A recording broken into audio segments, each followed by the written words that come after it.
ಧರ್ಮ ಸಂಸ್ಥಾಪನಾರ್ಥಾಯ ಸಂಭವಾಮಿ ಯುಗೆ ಯುಗೆ. ಹಾಯ್ ಫ್ರೆಂಡ್ಸ್, ಹೇಗಿದ್ದೀರಾ? ಇವತ್ತಿನ ಅದ್ಭುತ ವಿಡಿಯೋಗೆ ನಿಮ್ಮೆಲ್ಲರಿಗೂ ಆತ್ಮೀಯ ಸ್ವಾಗತ. ಜೀವನದಲ್ಲಿ ಎಷ್ಟೇ ಕಷ್ಟ ಬಂದರೂ ಕೂಡ ಒಂದು 3 ಸಂದರ್ಭದಲ್ಲಿ ನಿಮ್ಮ ಹೆಂಡತಿಯನ್ನ ಒಂಟಿಯಾಗಿ ಬಿಡುವುದು ಅಷ್ಟೊಂದು ಒಳ್ಳೆಯದಲ್ಲ. ಒಂದು ವೇಳೆ ಬಿಟ್ರೆ ಆ ನಂತರ ಬರುವ ಪರಿಣಾಮಗಳಿಗೆ ನೀವು ತುಂಬಾ ದುಃಖ ಪಡಬೇಕಾಗುತ್ತದೆ. ಹಾಗಿದ್ರೆ ಆ 3 ಸಂದರ್ಭಗಳು ಏನು ಎಂದು ತಿಳಿದುಕೊಳ್ಳೋಣ ಬನ್ನಿ. ಈ ವಿಡಿಯೋದಲ್ಲಿ ಶ್ರೀಕೃಷ್ಣನು ಹೇಳಿರುವ ಒಂದು ಕಥೆಯನ್ನ ವಿವರಿಸುತ್ತೇನೆ. ಇದರಿಂದ ಆ 3 ಸಂದರ್ಭಗಳೇನು, ಅದರಿಂದ ಆಗುವ ಪರಿಣಾಮಗಳೇನೆಂದು ನಿಮಗೆ ಅರ್ಥವಾಗುತ್ತದೆ. ದಯಮಾಡಿ ಈ ವಿಡಿಯೋವನ್ನ ಪೂರ್ತಿಯಾಗಿ ನೋಡಿ. ಒಂದು ದಿನ ಶ್ರೀಕೃಷ್ಣನನ್ನ ಗರುಡ ದೇವನು ಈ ರೀತಿಯಾಗಿ ಕೇಳುತ್ತಾರೆ. ಯಾವುದೇ ಸಂದರ್ಭದಲ್ಲಿ ಆಗಿದ್ದರೂ ಗಂಡನು ತನ್ನ ಹೆಂಡತಿಯನ್ನು ಬಿಡಲು ಸಾಧ್ಯವಾಗದ 3 ಸಂದರ್ಭಗಳನ್ನು ವಿವರಿಸಿ ಎಂದು ಗರುಡ ಪಕ್ಷಿ ಕೇಳುತ್ತದೆ.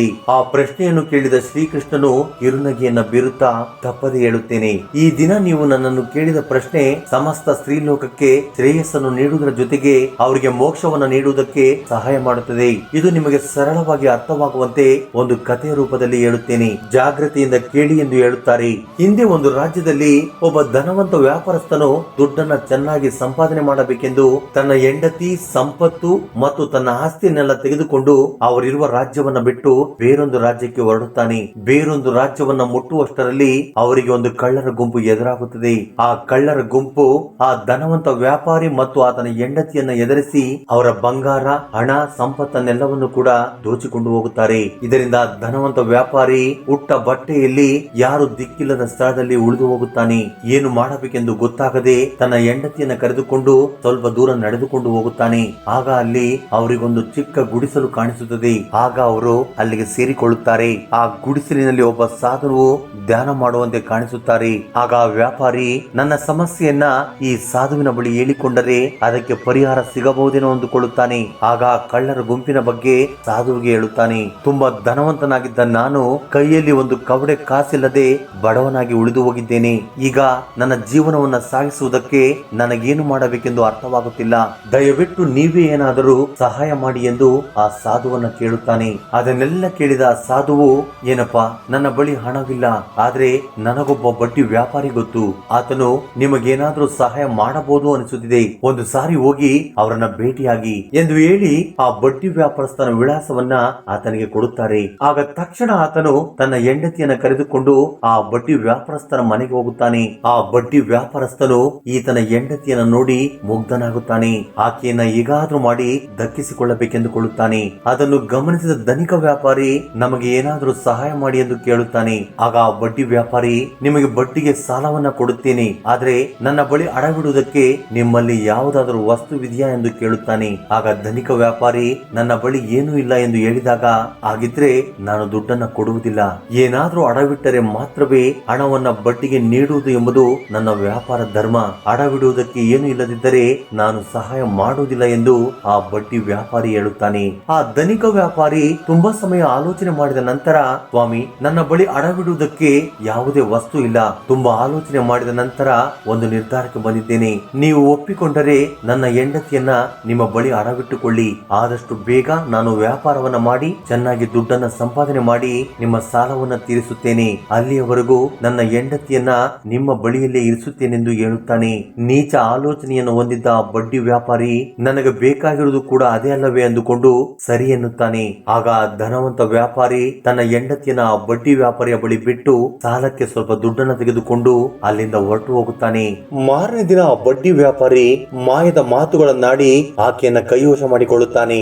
ಇನ್ನೊಂದು ಕಡೆ ಆ ಧನ ವ್ಯಾಪಾರಿ ತಾನು ತೆಗೆದುಕೊಂಡಿದ್ದ ಸಾಲದಿಂದ ಧಾನ್ಯಗಳ ವ್ಯಾಪಾರವನ್ನ ಶುರು ಮಾಡಿ ಕಷ್ಟಪಟ್ಟು ಹಣವನ್ನ ಸಂಪಾದನೆ ಮಾಡುತ್ತಾನೆ. ತುಂಬಾ ಸಂತೋಷದಿಂದ ಆ ಬಡ್ಡಿ ವ್ಯಾಪಾರಿಯ ಬಳಿ ಬಂದು, ಸ್ವಾಮಿ, ನಾನು ತುಂಬಾ ದುಡ್ಡನ್ನ ಸಂಪಾದನೆ ಮಾಡಿದ್ದೇನೆ, ನಿಮ್ಮ ಸಾಲವನ್ನ ಬಡ್ಡಿ ಸಮೇತ ತೀರಿಸುತ್ತೇನೆ, ಇಗೋ ನಿಮ್ಮ ದುಡ್ಡನ್ನ ತೆಗೆದುಕೊಂಡು ನನ್ನ ಹೆಂಡತಿಯನ್ನ ನನ್ನ ಜೊತೆ ಕಳುಹಿಸಿ ಎಂದು ಹೇಳುತ್ತಾನೆ.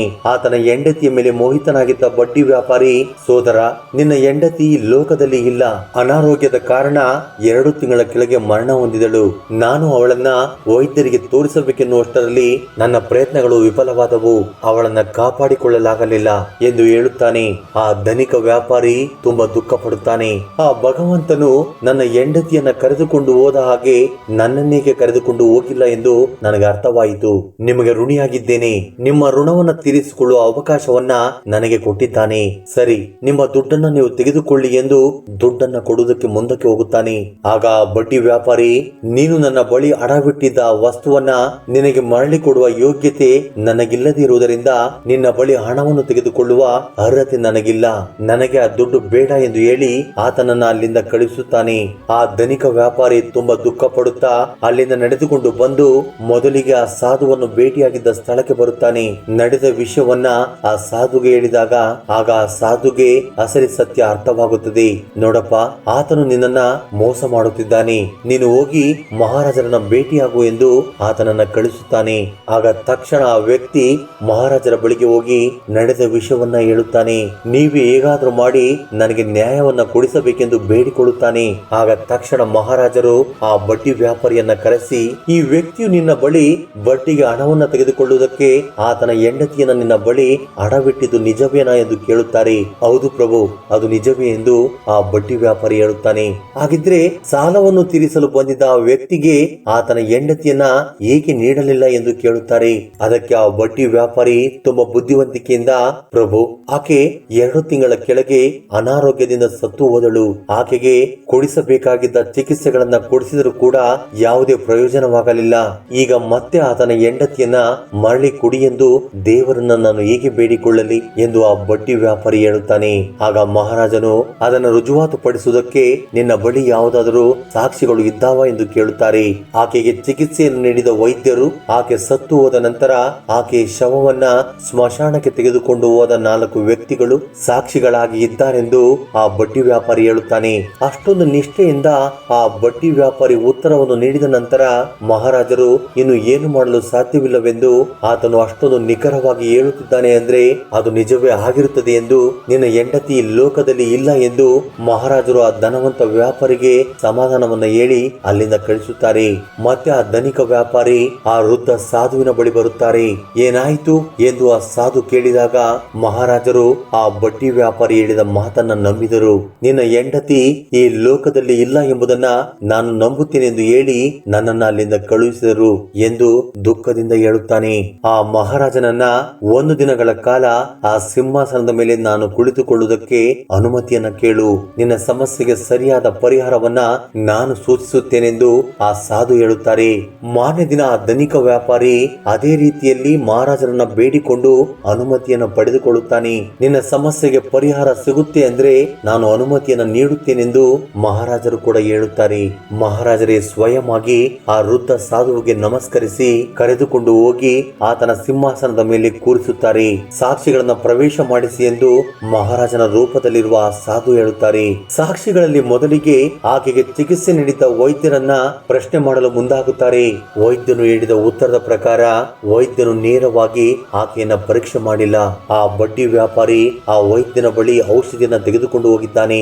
ಆಗ ಆ ಸಾಧು ಆ ರೋಗಿಗೆ ಪರೀಕ್ಷೆ ಮಾಡದೆ ಔಷಧಿಯನ್ನು ನೀಡಿರುವ ಕಾರಣ ಆಕೆಗೆ ಅನಾರೋಗ್ಯ ಜಾಸ್ತಿ ಆಗಿದೆ, ಆದ್ದರಿಂದಲೇ ಆಕೆ ಸತ್ತು ಹೋಗಿದ್ದಾಳೆ. ಇದರಿಂದ ನೀನು ಮಾಡಿದ ತಪ್ಪಿಗೆ 20 ಚಾಟಿ ಏಟುಗಳನ್ನ ತಿನ್ನಬೇಕೆಂದು ಹೇಳಿದ ತಕ್ಷಣ ವೈದ್ಯನು ಭಯಭೀತನಾಗಿ, ಪ್ರಭು, ನನ್ನನ್ನ ಕ್ಷಮಿಸಿ, ನಾನು ಯಾರಿಗೂ ಸಹ ವೈದ್ಯಕೀಯವನ್ನ ಮಾಡಿಲ್ಲ.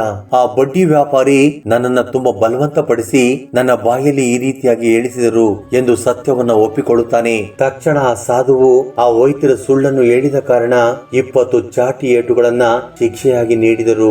ಆ ನಂತರ ಆಕೆಯನ್ನ ಸ್ಮಶಾನಕ್ಕೆ ತೆಗೆದುಕೊಂಡು ಹೋದ ಆ 4 ವ್ಯಕ್ತಿಗಳು ಕೂಡ ಸುಳ್ಳನ್ನ ಹೇಳುತ್ತಿದ್ದಾರೆಂದು ಗುರುತಿಸಿ ಅವರಿಗೂ ಸಹ ಒಬ್ಬೊಬ್ಬರಿಗೆ 20 ಚಾಟಿ ಏಟುಗಳನ್ನ ಶಿಕ್ಷೆಯಾಗಿ ಸಾಧು ವಿಧಿಸುತ್ತಾರೆ. ಇದನ್ನು ನೋಡಿದ ಆ ಬಡ್ಡಿ ವ್ಯಾಪಾರಿಗೆ ಭಯ ಶುರುವಾಗುತ್ತದೆ. ಆಗ ಆ ಸಾಧುವು, ನಿನಗೆ ಒಂದು ಅವಕಾಶವನ್ನ ಕೊಡುತ್ತೇನೆ, ಈಗಲಾದರೂ ತಡ ಮಾಡದೆ ಆಕೆಯನ್ನ ಇಲ್ಲಿಗೆ ಕರೆದುಕೊಂಡು ಬಂದರೆ ನಿನಗೆ ಶಿಕ್ಷೆ ಕಡಿಮೆಯಾಗುವ ಅವಕಾಶವಿದೆ. ಆಗ ತಕ್ಷಣ ಆ ಬಡ್ಡಿ ವ್ಯಾಪಾರಿ ಆಕೆಯನ್ನ ಕರೆದುಕೊಂಡು ಬಂದು ಆ ಸಭೆಯಲ್ಲಿ ನಿಲ್ಲಿಸುತ್ತಾನೆ. ಆಕೆಗೆ ಇಷ್ಟವಿಲ್ಲದಿದ್ದರೂ ಬಲವಂತವಾಗಿ ಸ್ವಂತ ಮಾಡಿಕೊಳ್ಳಬೇಕೆಂದುಕೊಂಡಿದ್ದಕ್ಕೆ 1 ವರ್ಷಗಳ ಕಾಲ ಆ ಬಡ್ಡಿ ವ್ಯಾಪಾರಿಗೆ ಕಾರಾಗೃಹ ಶಿಕ್ಷೆಯನ್ನು ವಿಧಿಸುತ್ತಾರೆ. ಇದೆಲ್ಲವನ್ನು ನೋಡಿದ ಮಹಾರಾಜರು ಆ ಸಾಧುವಿಗೆ ನಮಸ್ಕರಿಸಿ, ನೀವು ನಿಜವಾಗಿಯೂ ಶ್ರೇಷ್ಠವಾದವರು, ನಿಜವಾದ ನ್ಯಾಯ ಅಂದ್ರೆ ಏನು ಎಂದು ನನಗೆ ತೋರಿಸಿದ್ರಿ ಎಂದು ಆ ಸಾಧುವನ್ನ ಪ್ರಶಂಸೆ ಮಾಡುತ್ತಾರೆ. ಆಗ ಸಾಧುವು ಪ್ರತಿಯೊಬ್ಬ ಪುರುಷನು ಕೂಡ ನಾನು ಈಗ ಹೇಳುವ ವಿಷಯಗಳನ್ನ ನೆನಪಿನಲ್ಲಿಟ್ಟುಕೊಳ್ಳಬೇಕು. ಒಬ್ಬ ಪುರುಷನು ಒಬ್ಬ ಸ್ತ್ರೀಯನ್ನ ವಿವಾಹ ಮಾಡಿಕೊಂಡ ನಂತರ ಎಂತ ಪರಿಸ್ಥಿತಿಯಲ್ಲೂ ಕೂಡ ಆಕೆಯನ್ನ ಒಂಟಿ ಮಾಡಬಾರದು. ಆಕೆ ಅನಾರೋಗ್ಯದಲ್ಲಿರುವಾಗ ಮತ್ತೆ ಆರೋಗ್ಯವಂತಳಾಗುವವರೆಗೂ ಗಂಡನು ಆಕೆ ಸೇವೆಯನ್ನ ಮಾಡಬೇಕು. ಅದೇ ರೀತಿ ಯಾರಾದರೂ ಹೆಂಡತಿಯನ್ನ ನಿಂದನೆ ಮಾಡಿದರೆ ಆಕೆಯನ್ನ ಒಂಟಿ ಮಾಡಬಾರದು. ಆಕೆಗೆ ಧೈರ್ಯ ಹೇಳಿ ಆಕೆಯ ಜೊತೆಯಲ್ಲಿರುವುದು ಗಂಡನ ಧರ್ಮವಾಗಿದೆ. ಅಷ್ಟೇ ಅಲ್ಲದೆ ಯಾವುದೇ ಪರಿಸ್ಥಿತಿಯಲ್ಲೂ ಕೂಡ ತನ್ನ ಹೆಂಡತಿಯನ್ನ ಪರಪುರುಷನ ಬಳಿ ಒಂಟಿಯಾಗಿ ಬಿಡಬಾರದು. ಆತನು ನಿಮ್ಮ ಸಂಬಂಧಿಕನೇ ಆಗಿದ್ದರು, ನಿನ್ನ ಸೋದರನೇ ಆಗಿದ್ದರು, ನಿನ್ನ ಸ್ನೇಹಿತನೇ ಆಗಿದ್ದರು, ಅಥವಾ ನಿನಗೆ ಎಂತ ನಂಬಿಕಸ್ಥನೇ ಆಗಿದ್ದರು, ಆತನ ಬಳಿ ನಿನ್ನ ಹೆಂಡತಿಯನ್ನ ಒಂಟಿಯಾಗಿ ಬಿಡುವುದು ಅಷ್ಟು ಒಳ್ಳೆಯದಲ್ಲ. ಏಕೆಂದ್ರೆ ಈ ಪ್ರಪಂಚದಲ್ಲಿ ಯಾರು ಯಾವಾಗ ಯಾವ ರೀತಿ ಇರುತ್ತಾರೆಂದು ನಂಬಲಾಗದ ಪರಿಸ್ಥಿತಿ ಉಂಟಾಗಿದೆ. ಆತನು ತುಂಬಾ ನಂಬಿಕಸ್ಥನು ಎಂದು ನಂಬಿರುವಾಗ ಮೋಸ ಹೋಗಿರುವ ಅನೇಕ ಉದಾಹರಣೆಗಳು ಇದ್ದಾವೆ. ತಪ್ಪದೆ ಪ್ರತಿಯೊಬ್ಬ ಪುರುಷನು ಕೂಡ ಈ 3 ವಿಷಯಗಳನ್ನ ನೆನಪಿಟ್ಟುಕೊಂಡು ತನ್ನ ಹೆಂಡತಿಯನ್ನ ಕಾಪಾಡಿಕೊಳ್ಳುವುದು ಪ್ರತಿಯೊಬ್ಬ ಪುರುಷನ ಕರ್ತವ್ಯವಾಗಿದೆ ಎಂದು ಆ ಸಾಧುವು ಹೇಳುತ್ತಾರೆ. ಈ ಕಥೆಯನ್ನು ಕೇಳಿದ ಗರುಡ ದೇವನು, ಈಗ ನನ್ನ ಸಂದೇಹಗಳಿಗೆ ಪರಿಹಾರ ಸಿಕ್ಕಿತು, ನನ್ನ ಮನಸ್ಸು ಪ್ರಶಾಂತವಾಗಿದೆ, ಖಂಡಿತವಾಗಿ ಈ ಕಥೆಯನ್ನ ಎಲ್ಲರಿಗೂ ವಿವರಿಸುತ್ತೇನೆ ಎಂದು ಹೇಳಿ ಶ್ರೀಕೃಷ್ಣನ ಪಾದಕ್ಕೆ ನಮಸ್ಕರಿಸಿ ಅಲ್ಲಿಂದ ಹೊರಟು ಹೋಗುತ್ತಾರೆ. ಸ್ನೇಹಿತರೆ, ಈ ವಿಡಿಯೋದ ಬಗ್ಗೆ ನಿಮ್ಮ ಅಭಿಪ್ರಾಯ ಅನಿಸಿಕೆಗಳನ್ನ ಕಮೆಂಟ್ ಬಾಕ್ಸ್ ಅಲ್ಲಿ ಕಮೆಂಟ್ ಮಾಡಿ. ಹಾಗೆ ಈ ವಿಡಿಯೋ ನಿಮ್ಗೆ ಇಷ್ಟವಾಗಿದ್ದರೆ ದಯವಿಟ್ಟು ಲೈಕ್ ಮಾಡೋದನ್ನ ಮರೆಯಬೇಡಿ. ಜೈ ಶ್ರೀಕೃಷ್ಣ ವಾಸುದೇವ. ಧನ್ಯವಾದಗಳು.